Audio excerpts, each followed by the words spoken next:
Geoffrey Chaucer was born about 1343, as the son of a rich wine merchant in London. As a young man, he followed Edward III's son to war in France, where he was taken prisoner. Although his background was that of the urban middle class, Chaucer grew up in close contact with the royal family and traveled freely between England and France. His journeys also took him to Italy, where he became interested in Dante, Petrarca and Boccaccio, and extended his readings in Latin to Virgil. In 1374, he was appointed to the office of Controller of the Customs of Wool and Hides in the Port of London. He also became a member of Parliament for Kent. He was trusted by the Crown and a well-informed participator in the politics of the day, which included support for the religious views of John Wycliffe, who translated the Bible in English. The year 1386 was quite a difficult one for Chaucer because he was dismissed from all his offices and therefore he was left without an income. In this period he began to work on his masterpiece, the Canterbury Tales. In 1389 he was appointed clerk of the King's Walk at Westminster by King Richard II. In the same year Chaucer rented a house at Westminster where he lived till he died. He was the first poet to be buried in what is known as the Poets' Corner in Westminster Abbey. Chaucer is regarded as the father of English literature and as the first major secular poet. Firstly, he is one of the first English poets to be known by name. Secondly, his language, the dialect of his native London, gradually became standard English, thus becoming the basis of modern English. Thirdly, in his masterpiece, the Canterbury Tales, he was able to give a portrait of the English society of his time. This is very important. Chaucer's works are usually divided into three periods: the French, the Italian and the English. The French one is so called because it includes poems modeled on French Romance styles and subjects, such as the Roman of the Rose and the Book of the Duchess. The Italian period shows a greater maturity of perception and skill in the manipulation of the meters. To this period belong the Parliament of Fools and a Bird and Beast fable, then the House of Fame and the Legend of Good Woman, which is the first known attempt to use the couplet in English, and then Troilus and Crusade, a long poem adapted from Boccaccio. The English period is marked by greater realism and includes Chaucer's most famous work, the Canterbury Tales. The Canterbury Tales is set in spring and tells the story of 30 people, men, women, monks and other members of the clergy, artisan, merchants and also the narrator, Chaucer himself, who are going on a pilgrimage. They are traveling to Canterbury in Kent to the shrine of Thomas Becket. They meet at the Tabard Inn in London. The host of the inn suggests that every pilgrim should tell 2 stories while going to Canterbury and 2 coming back. He says that there will be a prize for the best story as well as a penalty for anyone who gives up. All the pilgrims agree and set off. The Canterbury Tales is a long narrative poem. Chaucer used rhyming couplets made up of iambic pentameters, that is 10-syllable lines alternating unstressed and stressed syllables.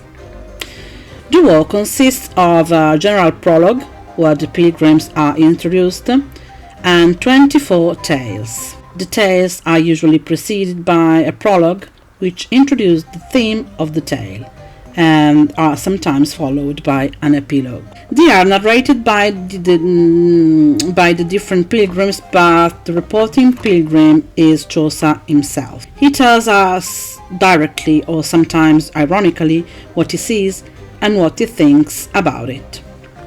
This creates a sort of interplay between real and unreal, so that the reader is left to decide whether what he or she is regarding is true or not. The tales often have realistic elements, but in almost every case they have a strong ideal and moralizing base. The pilgrimage provides a dynamic frame. There is no logical order of events or explicit hierarchy of values, but all remains in flux and on the road. The point of departure, London, is very human and linked to worldly pleasures, while the destination, Canterbury, is holy. Canterbury is the symbol of the celestial city itself, the end of life. The journey of the pilgrims becomes an allegory of the curse of human life. However, the work remained unfinished, and Canterbury is not reached by the pilgrims. Chaucer planned to continue the tales with another cycle which would follow the return to London, the terrestrial city, after the visit to Canterbury. The pilgrims would have returned from meditation and illumination towards reality. The key ideas are realism and allegory. Realism is the most distinctive feature of the Canterbury Tales. However, Chaucer writes realistically in a medieval sense, that is, not by observing and selecting material from life around him, but also using the conventions of exaggeration, caricature and grotesque. It is the frame of the pilgrimage which gives reality to Canterbury Tales. The pilgrimage is also a key metaphor for life from the religious sphere. We are all pilgrims on the way to the heavenly city, and therefore a description of pilgrimage is also a true description of human existence. So Chaucer wanted to give a portrait of English society, including representatives of feudal society, members of the clergy and the middle classes. He did not portray the aristocracy or peasants. This is because no nobleman would have travelled with the commoners, but instead with their own entourage. On the other hand, lower class people could not afford the expense of such a trip. In the General Prologue, Chaucer did not follow the social hierarchy of presentation of the time and mixed the female and male characters to underline the new importance that women were assuming within the growing middle classes. The new factor in the Canterbury Tales is individualization. The character exists because he or she has reaction and he is in movement. The individualization is therefore dynamic, in antithesis with the conventional medieval character portrait, which was generally rather static. The description of the pilgrims vary in length, point of view and tone. Some emphasize what the pilgrims wears, some what he or she does or thinks. Chaucer lists and describes tools, clothes and personal qualities. The names given to the pilgrims refer to their profession and suggest a society in which work conditioned the personality and worldview of each individual. The main theme is that of the journey in the form of a pilgrimage. The pilgrimage is set in the calendar of season as well as in that of religion. In the opening lines, springtime is defined in terms of rebirth. In this context, the prologue treats pilgrimage first as an event in the calendar of nature when human energy and desire are awakened by spring. The horizon then extends to a spiritual journey to the English shrine of Thomas Becket at Canterbury. The power of the saint is presented as restorative of the sick. To the seasonal restoration of nature parallels a supernatural kind of restoration that knows no season. Some important characters of the tales are, for example, the prioress, which is a nun, and a prioress is expected to be very generous, pious, altruistic, modest, and faithful to God, whose main concerns in life are praying, helping people, following the rules suggested by the Bible. Nuns have to hide their own body and cover or cut their hair. And monks and nuns usually change name because they lose their own identity by wearing the same clothes. However, the prioress in the Canterbury Tales shows the negative side of the clergy. She isn't modest at all. She shows her physical aspect, and she wanted to appear elegant. She seems to be very rich. She wears jewelry, a red collar, coral rosary, and golden bracelet.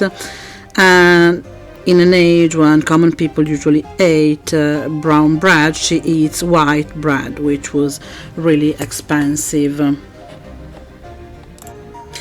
Another portrait is that of the merchant. It is the first example of the rising middle class, and is one of the few in the General Prologue in which Chaucer describes an entire outfit.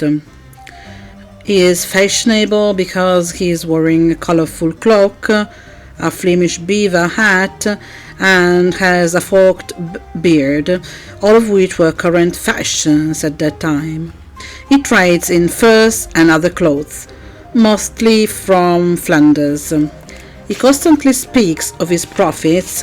He is concerned with making money and a military protection of trade routes. Although he seems wealthy, the merchant is actually in debt. He borrows money, but he is careful enough to hide the fact that he is in debt. In medieval England, to be in debt was a sign of weak morals. Therefore, when Chaucer tells us that the merchant is an excellent fellow all the same, he's using irony. And let's see also another woman character, female character in the Canterbury Tales, which is the wife of Bath. And the wife of Bath is the first peculiar female character in English literature. She is a wealthy woman, even if she doesn't belong to aristocracy. In fact, she is an artisan, so she belongs to the middle class. She is deaf, has large hips and gap teeth. To be gap-teethed in the Middle Age was a manifestation of sensuality.